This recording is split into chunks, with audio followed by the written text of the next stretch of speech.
Hello বন্ধুরা, কেমন আছেন সবাই? চলে এসেছি আজকে আর একটা ব্লগ নিয়ে। আজকে সারাদিন একা ছিলাম না, জানেন তো। আজকে বৃহস্পতিবারে মেয়েদের স্কুল ছুটি থাকে, ওদের না শনিবারটা ছুটি থাকে না।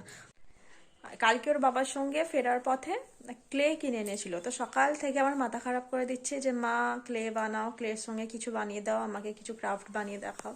তো ওর সঙ্গেই বানিয়ে এই দেখুন, এই ময়ূর আর এই গোলাপ ফুলটা বানিয়েছিলাম। আজকেও বাড়িতে ছিল বলেই ওর সাথে মানে বক বক করে ওর সাথে ওই ক্লে নিয়ে খেলা করে এ করে আর রান্না বান্না সব কিছু করে সময়টা ভালোই কেটে গেছে। একা একা একদম বোর ফিল হয়নি আর কি। রাত্রে রান্না বসানোর জন্য চলে এসেছি রান্নাঘরে। এখন বেশি কিছু করবো না, সিম্পল রান্না করব। আজকে বৃহস্পতিবার যেহেতু একটু আলু মটরের তরকারি আর রুটি করব, তাহলেই হয়ে যাবে। সবজিগুলো কেটে নিই, তাড়াতাড়ি রান্না করলে তবু সন্ধ্যাবেলা মেয়েটাকে একটু বই নিয়ে বসাতে পারবো। নইলে আর বসতে চাইবে না, ওর বাবা এসে গেলে অফিস থেকে। মা কি করছো আজকে রাত্রে রান্নায়? এই যে আলু মটরের তরকারি রুটি করবো বাবা।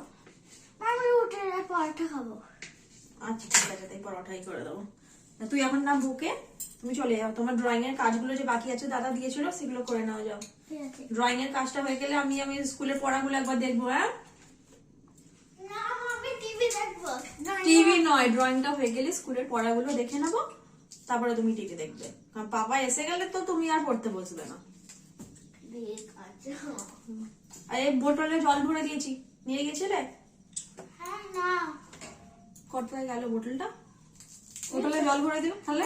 নিয়ে নে, জল খেয়ে নে, জল খেয়ে নাও।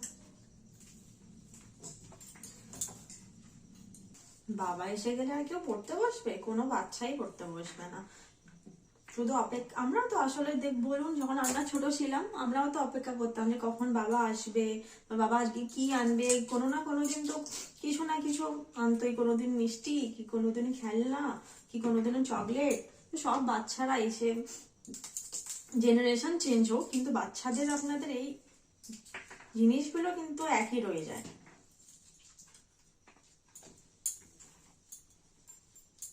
তরকারিটা বসিয়ে দিয়েছি, তরকারিটা বসিয়ে দিয়ে আটাটা মেখে নেব। আটাটা মেখে রেখে দিলে কি হবে বলুন তো, রুটিটা নরম হবে। তাছাড়া রুটিটা এখন করে নিলেন না, আপনার এই শীতকালে একদমই ঠান্ডা রুটি খাওয়া যায় না। তো বাবা যখন আসবে খাওয়ার কিছুক্ষণ আগে রুটিটা করে নিলে হয়ে যাবে। আলুটা ভাজি, দেখি কি করছে সে। ও বাবা, একে ড্রয়িং করতে বলেছি, এবার একে এনে হাজির হয়েছে। ড্রয়িং কোথায় করছিস তুই? দেখুন দেখুন, আমাদের এই বো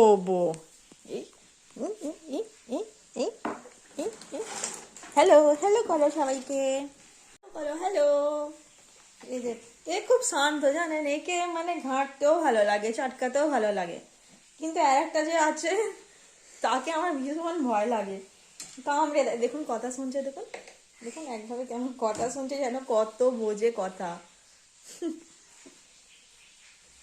একে ঘরে মানে বিছানায় ছেড়ে দিলেও হিস করবে না, পটি করবে না, কিচ্ছু করবে না। আর আরেকটা যে আছে, তাকে মানে সে মনে শুধু অপেক্ষা করে থাকে যে কখন হিস আর পটি করব। আমি বিছানায় মানে ছাড়বো, 1 সেকেন্ডের মধ্যে আপনার মানে হিস পটি করে দেবে। আর বিছানায় ছাড়লে কি কিছু করবে না, ওই ঘরের পর্দাটা ঠিক টুকটুক করে সরাবে, সরিয়ে জানলায় গিয়ে চুপচাপ বসে থাকবে। ব্লুটুথ। হ্যাঁ, ও যেন শুনতে পায়, ওর কান, ওর কানে ব্লুটুথ গুঁজে দিয়েছে। কেরাম বদমাস। ও বাবা, ও বাবা, দিদি বদমাইশি করছে। তুই ড্রয়িং কর। দেখুন কাণ্ড দেখেছেন। তো বলেছি, উনি এসে একে নিয়ে এসে খেলছেন। কি হবে বলুন তাহলে? তাহলে একা একা পড়তে বসতে বললে কি হবে? ভাবি ড্রয়িংটা করে নাও, যাও তাড়াতাড়ি। এই এক সমস্যা, একা মানে একটা কিছু করতে বলা নয়, কাজের কাজ তো করবেই না কিছু। আর পড়াশোনা হবে একা কিছু যদি বলি দিদি পড়তে বসো, পড়া করে নাও, আমি ঘরের কাজগুলো মিটে নিচ্ছি, ব্যাস তাহলেই হয়ে গেল। ওই তোই কিছু না কিছু করবে পড়াশোনার দিকে, মানে বাচ্চাদের সামনে বসিয়ে না যতক্ষণ কিছু কাজ করা নেই, সেটা পড়াশোনাই হয় অন্য কিছু হোক, কিচ্ছু করবে না। চলুন আমি রান্নাটা করে দিই। ডলফিনটা আঁকছে দেখুন, হয়ে গেছে তো কমপ্লিট। চলো এবার এটা গুছিয়ে নাও, পড়তে বসবে।